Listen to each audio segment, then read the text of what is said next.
Well, hey folks, looky here. Snuck one in on you. That's right, this is the E-FLITE 70mm VIPER.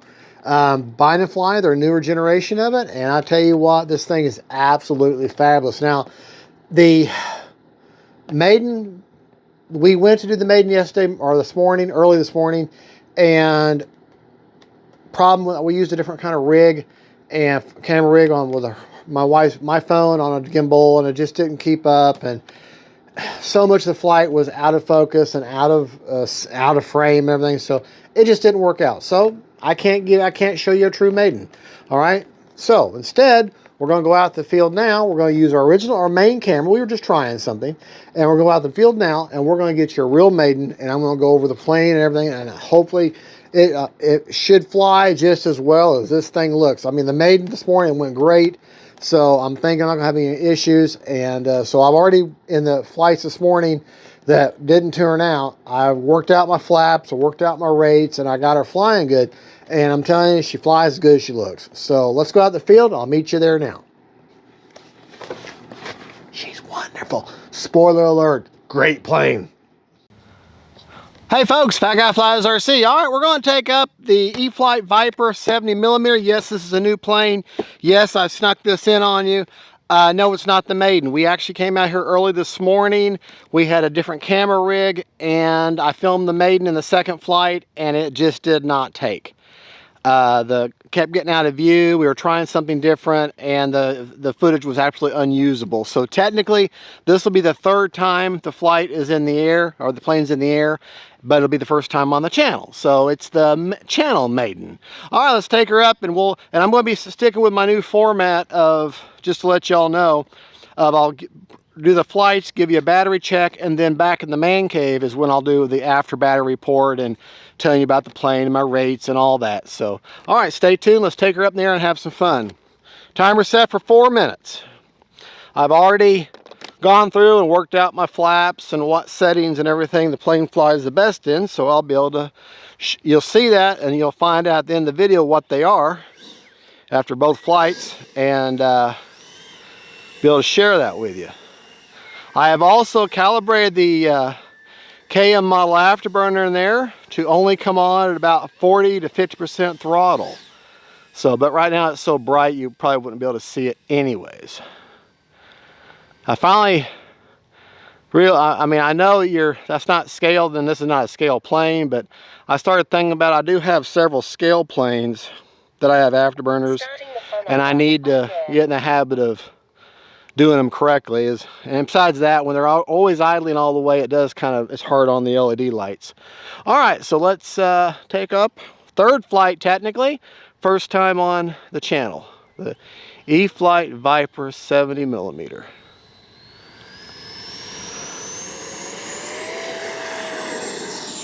Retracts tucked away. Yeah, I can see that afterburner now. Did need a little bit of up elevator.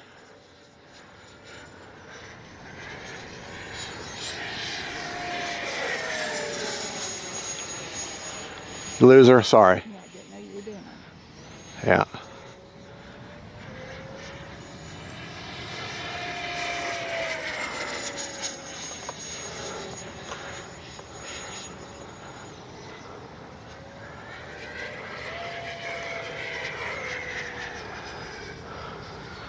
She is a screamer. Part of one thing we're going to be doing today, I almost lost her there for a second. We're going to be doing a speed trial. Time remaining 3 minutes.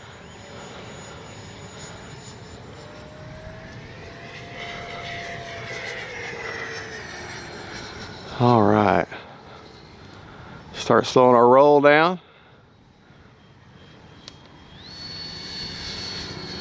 The gear is down.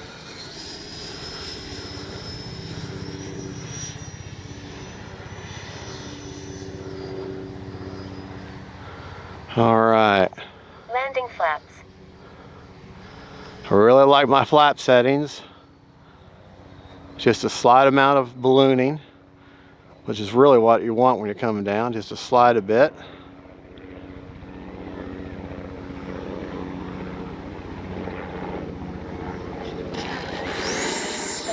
up. All right, touch and go.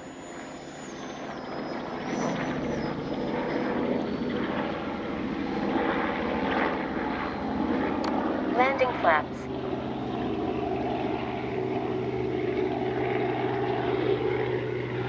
Don't have to go blistering fast all the time.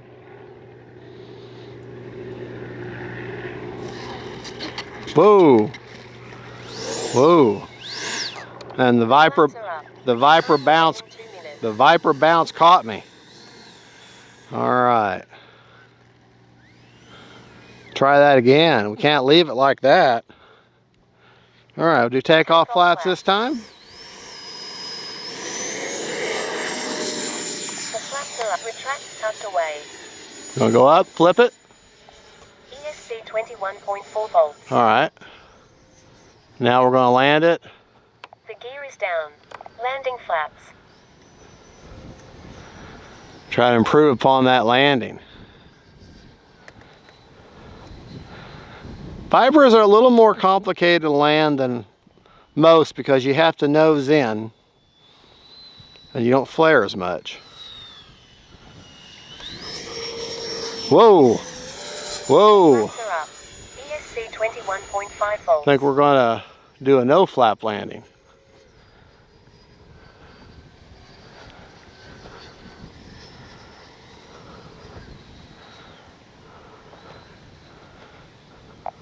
Time remaining 1 minute.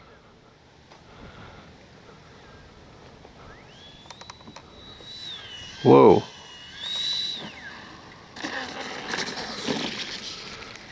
All right. Not the best example of how to do, but I got a 90-degree crosswind directly across the runway. And that's the third time I've ever had the plane in the air, so I'm learning her. All right. The jets are cool. Now, I do not have, oh, and just so you know, this plane is on sale right now for $299. I bought it a week before that, so I paid $348 or $349. I paid the full price for it. Real quick, make sure my gear is good. Of course, they're fine. I don't have a smart battery in there, so I don't have the telemetry to where I know how much is left. Have to check the old-fashioned way. Had 51 seconds left on a 4-minute timer. Let me unplug that afterburner. It almost feels bad to unplug that beautiful KM model afterburner. 50% left, okay, but that's all right. We're going to end that flight there. So that was a solid little over 3 minutes. So there you go, folks. That's the third flight, but the first time on the channel of the E-FLITE VIPER 70mm. All right, stay tuned. We'll get the second flight here in just a bit. Hi, folks. Fat Guy Flies RC out here at the Avon Park Field. All right, we got the GNS Performance Analyzer in the E-FLITE VIPER 70, and we're going to see what kind of speed we can get out of this little guy. Start reading. All right. Set that down. I am going to change because I got a 3300 in here now instead of a 4000. So I'm going to change my time to 3.5 minutes instead of 4. Just because. And I don't have a smart battery in there, so can't get the telemetry. Okay. I am reading. I can see it going. Let's see what kind of speed we can get out of this little guy. This is technically the 4th time I've ever had this plane in the air. All right, we're gonna go down here to the other end, take her straight up, and then come straight back across, and performance straight and level. Here we go, here we go, here we go.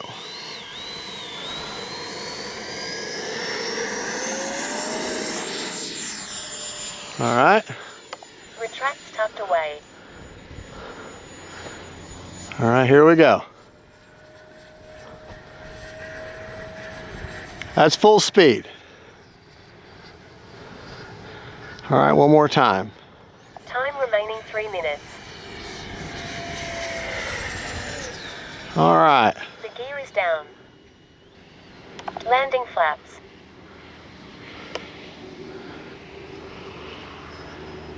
I know I'm far away.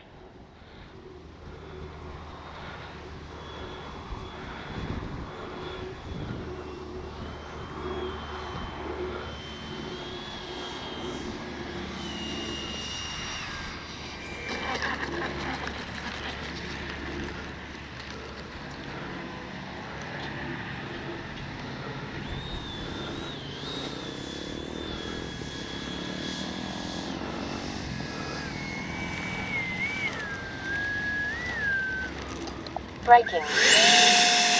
Cruise mode. The jets are cool. Safe All right. pickup. Now, with Flaps are the up. performance analyzer, you have to get physically close to it to be in the Bluetooth mode. Stop, read. 107 mile an hour, 107. Not bad for a little 70 millimeter foam jet, 107 mile an hour. All right, so let's start that again. We're gonna try that in a hard dive. Now I know a hard dive is cheating, but now I just wanna see how fast I can make this little guy go. All right, turn the motor on, that helps. Is hot. All right, we're tracking. Take her up, put her in a dive. Now we're gonna put her into a dive off to the right here, because that'll be the advantage of the wind kind of pushing her down too. All right. Take off flaps. Take off flaps. Here we go. Here we go. Here we go. The flaps are up. Retracts tucked away. All right, I'm going to take it up. Flip it. Time ESC 20. Here we go. 5 volts. The gear is down. All right. Make sure my gear is down.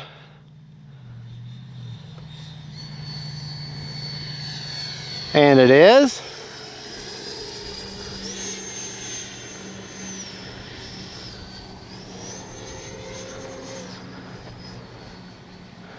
I can tell I got a lighter battery in there.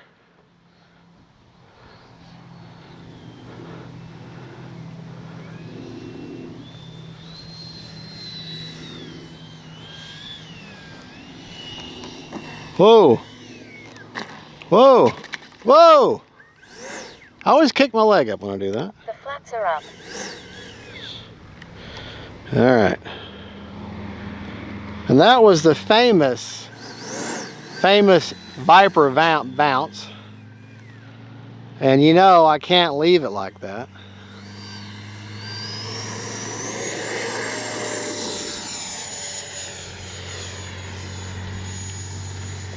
ESC. Time remaining 1 minute. Landing flaps.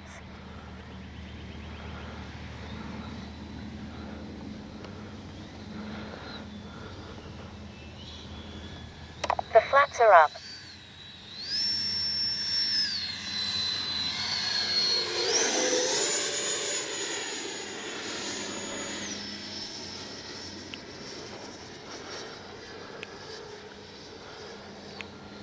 Take off flaps.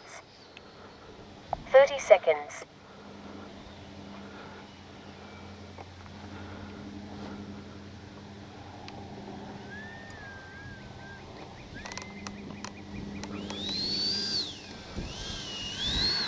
I was kind of cheating there. Yeah. The flaps are up. 20 seconds. All right, definitely rough on the plane this time. In fact, I damaged the front gear. The jets are cool. Safe to pick up. Look at that front wheel. I knocked it off its hub, but that is fixed.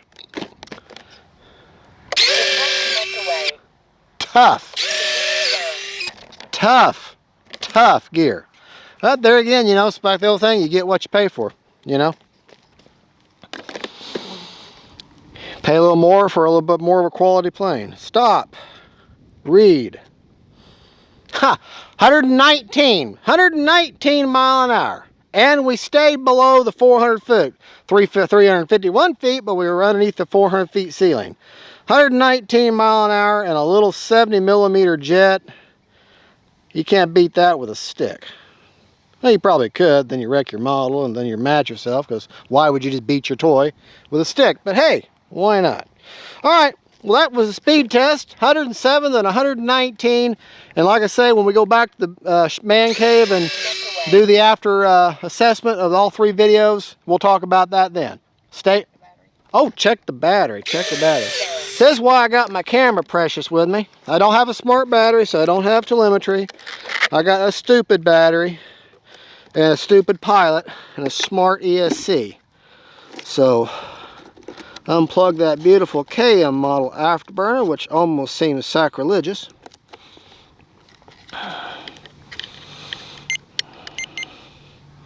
%. So we were in no danger of burning the battery up. So I could have left the timer at 4 minutes, no problem. But I like to err on the side of caution. Alright folks, well there you go. Alrighty, we're back. Not the best landings in the world I've ever had with a plane, but she definitely handled them just fine. Great flying plane.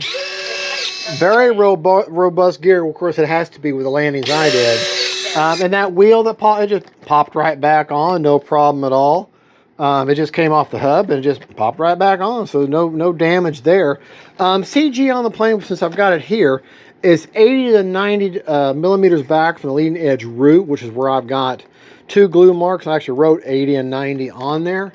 But I want her to be a little bit nose heavy, especially with being a sport jet. And she's actually, CG's a little bit better ahead of that. More like 75 to 80. But if you go on the 80, she's going to be a little nose heavy, and then on the 90, she's really nose heavy. So really, more 75 to 80 is better. That's 75, 80 right there, and she's pretty level. So, you know, a little bit ahead of the book CG is good, because I can't, that's with a 4000. Now, if I put a 3300 in there, CG would probably be fine. But that's with a 4000, and you can't, because of where the receiver and everything is, and all the wiring, you can't really go any further back than that, okay? I also did a little bit of modding to make that battery fit.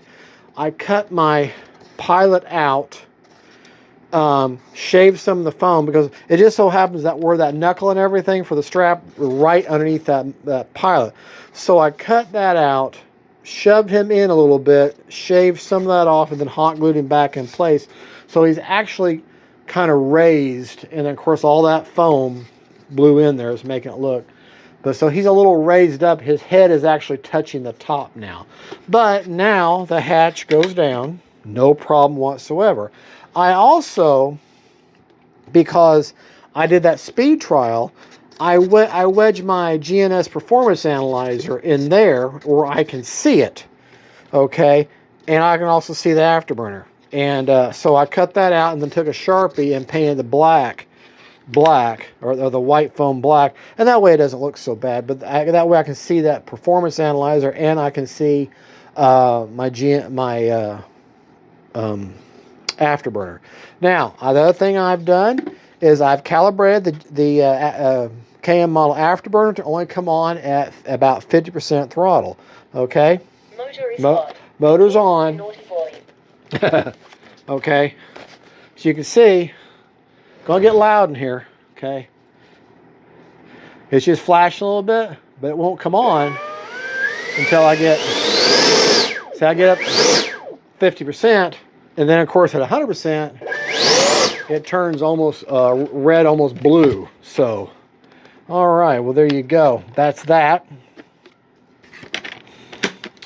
Rates that I flew in, the actual jet rates, I was at high rates the entire time.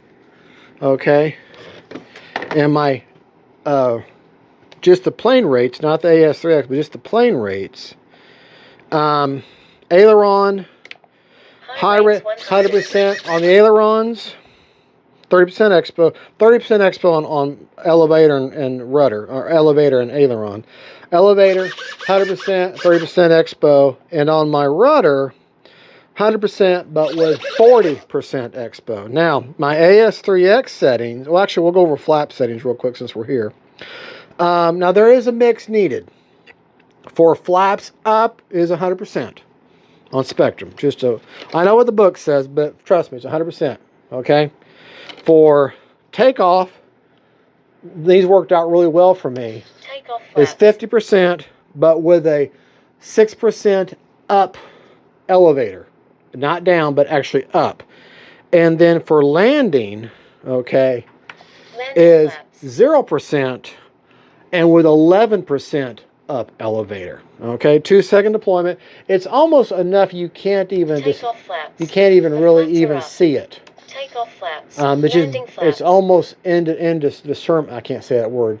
You almost can't detect it. Almost undetectable. Takeoff flaps. But it is moving The flaps are just up. a little bit. But at the speeds this thing flies, it's very obvious. Okay, it's very with or without, it's very obvious. Because when I put the flaps in at those settings, she was wanting to dive on me. Okay, so she needs to raise the nose up, and that she still wants to climb just a little bit now with my flap settings. But that's okay, because when I'm coming in for a landing, that makes for a nice attitude now. Forward programming. The jets are cool. Safe to pick up. Okay. Okay, for AS3X, my gains, one-time gains. All right, got roll pitch and yaw. 40. Make sure I'm in flat. 40, 50, and 50. Roll pitch and yaw. 40, 50, 50. Okay. Priority. 100, 100, 100. I don't have anything with heading, and I don't have this is an older AR631, and so it has been upgraded to the latest, to where you have stop, lock, and release rate, so I don't have that option available right now. And when we're flap settings, CG, you can get a good 4 minutes plus of flying out of this each flight. I think I should have given you the time after each flight, but if I remember right, I don't remember. But I know I was getting a 4 minutes plus every time. And also, how about that for speed? This little 70 millimeter. What was it, 109 straight and level, and I think 116 or 117 in a hard dive? That's pretty good for someone this size going that fast. And with stock, it's a regular plain Jane HRB 4000 in there. Not a special high velocity, supercharged hot battery. Just a regular LiPo. So, all right, well, there you go, folks. I'm sure I'm leaving all kinds of stuff out. I do like this new suspension gear. These tires are squishy. They're squishy. I like squishy. And very fast. And obviously very robust. Okay, all right. Oh, yeah, and about putting an afterburner in. A lot of people have a hard time putting in KM model afterburners in with a smart Avian ESC. Oh, yeah, I do have thrust reverse, which I have on my bind button. You saw me using it. Which I do put that on a momentary switch. It's just safe, a lot safer. All you do, go ahead and set your airplane up. Get it all set up, get it bound, get it ready to fly. And then, okay, follow me here. Unplug your throttle cable. Follow me. Plug in your lead, the little black lead servo connector, into your throttle from the afterburner, and plug your throttle into your bind port. Don't ask me why it works, but it does. It works perfectly on this. It works perfectly on my 90 Viper. It works perfectly on my E-FLITE Thunderbird back there, 70. Okay, they all have smart Avian ESC, and that's how it works. You bind everything first, and then flip-flop those two. It works. I don't know why it works, but it works. So I think the bind actually acts as an auxiliary throttle channel. I think it has to be. That's the only explanation. So, all right. Well, there you go, folks. Thank you so much for watching. God is good, and that is the E-FLITE VIPER. I'm so glad to get this back. I had the original blue one when they first came out, and I flew the dog mess out of that thing. Crashed it, got a new wing for it, put lights in it, and that was a mistake. Because I overloaded the circuits, and I put my gear down, my flaps down at the same time, and I fried my gear servo because I had too much voltage going through it. And yeah, that wasn't good. So That was a bad belly landing that day. But I had some pretty bad landings today. I know I'm capable of better landings, but we were dealing with a 10 to 15 mile an hour direct 90-degree cross runway breeze. So that made it kind of difficult. So I know, wham, wham, wham, right? All right, you say, well, this is what I say about that. See my shirt? I don't give a rat's, you know. God bless y'all. Bye-bye.